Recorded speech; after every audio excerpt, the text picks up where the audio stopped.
वो जो हमको बहुत बुरे लगते थे, ज़िंदगी के इख्तिताम पे जाना कि वही तो अपने थे।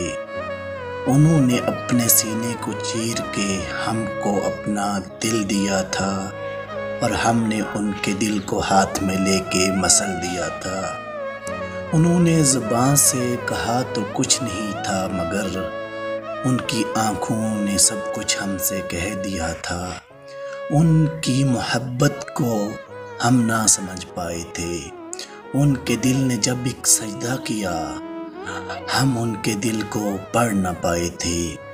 हम कोयले की कानों में हीरे ढूंढते रहे और जो हीरे पास थे उनको पहचान ना पाए थे। वक्त गुजर गया, वो चले गए, हम अब उनको याद करते रहते हैं और कफ़े अफसोस मलते रहते हैं।